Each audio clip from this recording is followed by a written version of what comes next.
Welcome students आज का जो मेरा सेशन है वो इंटरनेशनल इकोनॉमिक्स को लेकर है। लास्ट इकोनॉमिक सेशन के अंदर मैंने ट्रेड एंड मनी के जो रिलेशनशिप था इंटरनेशनल इकोनॉमिक्स में मैंने उससे डिस्कस किया था।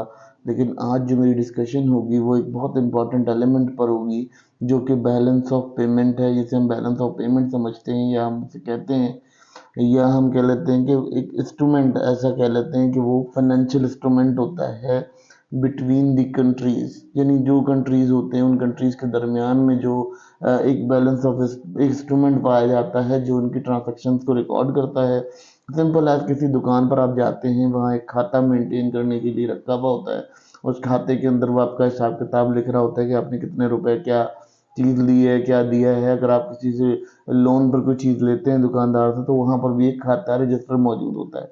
तो इसी तरह से कंपनी के पास भी कुछ इस तरह के खाते मौजूद होते हैं और उन खातों के अंदर वो उसको एडजस्ट कर रहा होता है।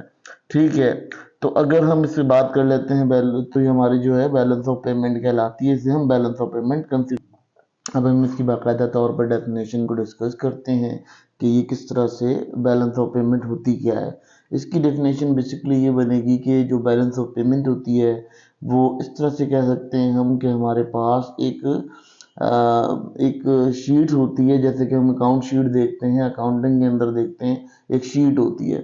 और शीट के अंदर हम डेबिट और क्रेडिट को मेंशन करते हैं। इसी तरह से एक शीट होती है जो कि कंट्रीज के पास होती है एज ए जर्नल, उन्होंने एक जर्नल बनाया हुआ, तो उस जर्नल के अंदर ये होता है कि तमाम ट्रांजैक्शंस रिकॉर्ड की जा रही होती हैं। यानी अगर कोई एसेट्स हैं, कोई गुड्स हैं, कोई सर्विसेज हैं जो आप मुल्क से मुल्क में ट्रांसफ़र कर रहे हैं, वो भी उनके जो है वो उसमें लिखी जाती है, ताकि उनको ये बात अंदाज़ा हो सके।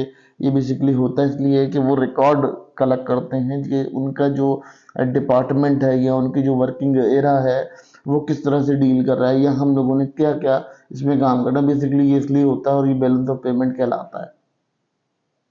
अगर हम इसके एग्जाम्पल पर बात कर लेते हैं तो इसका एग्जाम्पल कुछ यूँ दिया जा सकता है कि अगर आप किसी मुल्क से कोई चीज़ मंगा रहे हैं, इवन गिफ्ट भी आ रहा है, तो वो गिफ्ट भी जो है वो एक रिकॉर्ड में रखा जाता है। वो रिकॉर्ड होता है बैलेंस ऑफ पेमेंट, यानी उसको हम ये समझ लेते हैं जैसे मैंने किसी को, देखो एक सिंपल सी बात है, बाद दफ़ा हम क्रेडिट ट्रांजैक्शंस करते हैं अपने बिजनेस के अंदर, तो वो क्रेडिट ट्रांजैक्शंस भी ऐसी होती हैं कि वो फर्दर पे करनी होती हैं, बाद में पे करनी होती हैं, वो ट्रांजैक्शंस बहरहाल होती हैं। जैसे लेट सपोज मैंने क्या किया, मैंने किसी और कंट्री से कोई चीज़ मंगवाई, उसकी मैंने पेमेंट अभी पाकिस्तान में तो कर दी, लेकिन पाकिस्तान से वो 3 से 4 दिन में सुपरवाइज होगी।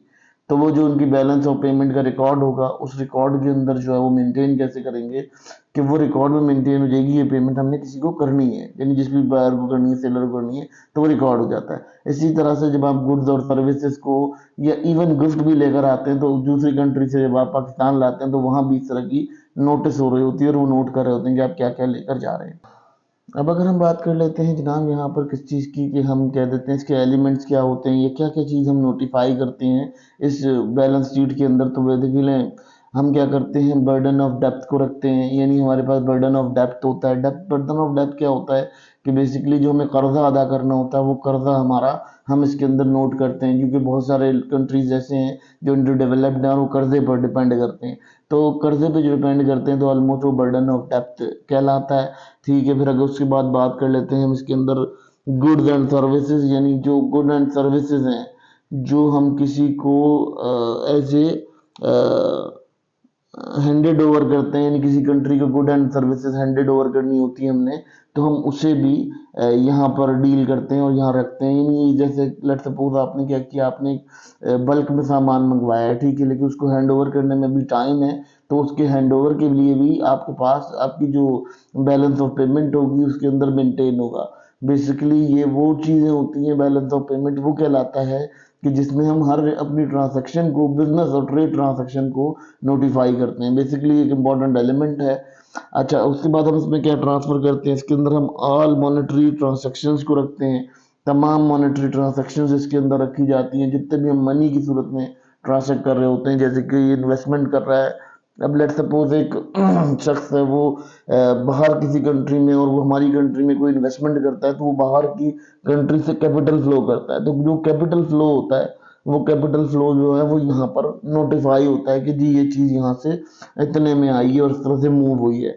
ठीक है, फिर अगर हम बात कर लेते हैं इसके आगे कि ये क्या करता है, ये ऑल मॉनेटरी ट्रांजैक्शन के बाद ये क्या करता है, ये पेंडिंग पेमेंट्स कर रहा होता है। जितनी भी पेंडिंग पेमेंट्स पड़ी हुई होती हैं, यानी आपने क्या करना होता है, देखिए अक्सर आपने सुना होगा कि बैंक्स के पास रिजर्व नहीं है, रिजर्व खत्म हो गए। तो ये रिजर्व क्यों खत्म हो जाते हैं, क्योंकि वो रिजर्व हमने रखे हुए इसलिए होते हैं, हमने लिमिटेड तौर पर रखे होते हैं। जैसे हम लोगों को एलसी इशू करते हैं, ये तमाम चीजें हमारी जो है वो बैलेंस ऑफ पेमेंट यानी एक्सचेंज रेट को देखकर हम इसको इशू कर रहे होते हैं कि हमारे पास कितनी करेंसी मौजूद है, हम कितनी करेंसी को पे कर सकते हैं, ये कितनी करेंसी हमारे पास इस वक्त मौजूद होगी। तो ये बातें हम इसके अंदर नोटिफाई कर रहे होते हैं, जस्टिफाई कर रहे होते हैं।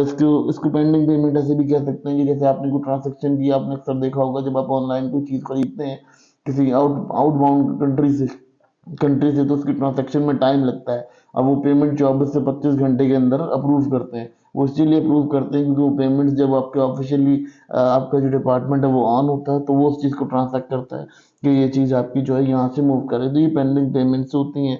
फिर अगर उसके बाद बात कर लेते हैं एसेट ट्रांसैक्शन ऐसे कि मैंने कोई गाड़ी भेजी है किसी को, मैंने किसी को कुछ भेजा है, कोई ऐसा गिफ्ट भेज दिया है। जैसे हमारे अब्रॉड से गिफ्ट आते हैं तो वो गिफ्ट्स भी मेंटेन्ड होते हैं। उसमें क्या होता है, जैसे आपने कोई घड़ी भेज दी, कोई गाड़ी भेज दी, कोई और चीज़ भेज दी, तो वो तमाम एसेट्स की सूरत में नोटिफाई किए जाते हैं, जस्टिफाई करते हैं, उसको जो है वो राइट डाउन किया जाता है।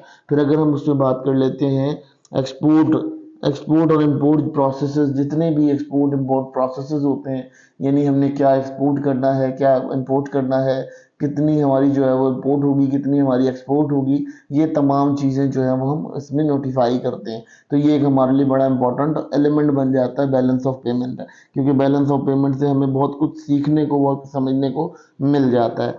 फिर अगर हम बात कर लेते हैं यहाँ पर इसके एक्सपोर्ट और इम्पोर्ट के बाद हम बात करते हैं ट्रांसफर ऑफ कैपिटल। अब यहाँ पर ट्रांसफर ऑफ कैपिटल ये सबसे इम्पोर्टेंट बात है इस पूरी इसकी। अच्छा, अब मुल्कों के दरमियान सिर्फ ट्रेड मॉनेटरी और रियल सेक्टर में नहीं होती, बल्कि यहाँ ट्रांसफर ऑफ कैपिटल भी होता है। कैपिटल ऐसे होता है कि आपने जो है वो डेवलप्ड नेशन के अंदर जाना होता है, और डेवलप्ड नेशन में जब आप जाके जॉब करते हो, अपनी सर्विसेज देते हो, तो आप अपना ह्यूमन कैपिटल जो है वहाँ पर यूज कर रहे होते हैं। इसको रिसोर्स कह सकते हैं कि अगर हम कोई रिसोर्स भी ट्रांसफर कर रहे हैं, जैसे ऑयल का आता है, डिफरेंट ऑर्गेनाइजेशन आपकी जो है ऑयल आप दूसरी कंट्रीज से लेते हो, आप डिपेंडेंट हो दूसरे कंट्रीज के ऊपर, तो वो उनका कैपिटल है। वो कैपिटल आपको देते हैं, उसकी मद में उन्हें मॉनेटरी वे में आपको वापस देना पड़ता है। ठीक है, लेकिन बाद अंडर डेवलप्ड नेशन ऐसी होती हैं जिनको वो डिवोट कर देते हैं, उनको दे देते हैं, उनको उनकी हेल्प के लिए जो काम करते हैं वो भी उनमें नोटिफाई किया जाता है, वो भी उनकी नोटिफिकेशन में आ जाता है। ठीक है, अगर हम बात कर लेते हैं इसके बाद, अगर हम बात करते हैं तो ये ट्रांसफर ऑफ कैपिटल बहुत इंपॉर्टेंट चीज़ है इस पूरी की पूरी इसमें, कि आपके ह्यूमन जितने वो बाहर गए हैं, जितने आपके ह्यूमैनिटेरियंस हैं वो बाहर गए हैं, आपके जितने भी ऐसे चीज़ें हैं जो आपकी, जैसे आपके कोई गुड्स है, कोई मशीनरी है वो बाहर गई हुई है, तो वो भी कैपिटल फ्लो है। वो आपकी मुल्क से मशीनरी बाहर जा रही है, तो वो भी एक कैपिटल फ्लो है, उसको भी आप जो है वो अपनी बैलेंस ऑफ पेमेंट में नोटिफाई करते हो। बेसिकली ये तमाम चीज़ें जो हैं, ये तमाम कंपोनेंट्स जो हैं, ये नोट किए जाते हैं, ये लिखे जाते हैं इस तमाम बैलेंस ऑफ पेमेंट के अंदर। ये एक शीट होती है, एक जर्नल होता है जो कि कंट्रीज अपने पास रिकॉर्ड के तौर पर रखते हैं, उनका रिकॉर्ड क्रिएट किया जाता है। उस रिकॉर्ड से इन्हें समझ में आता है कि क्या सिस्टम बनेगा या क्या इनकी कंडीशन बनेगी।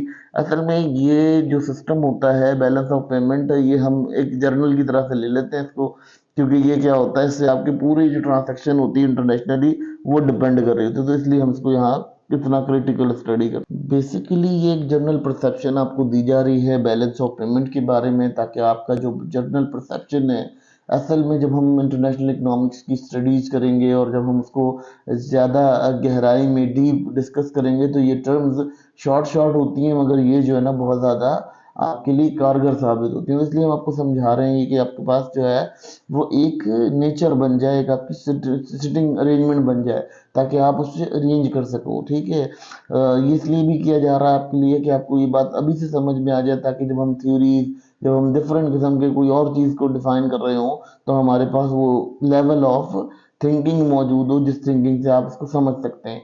ठीक है, तो हमें ये कंडीशन करना बहुत ज़्यादा आसान हो जाएगा और हम इसको बहुत आसानी से कर भी पाएंगे, क्योंकि हमारा जो सिस्टम होगा वो इसी पर गवर्न करता होगा।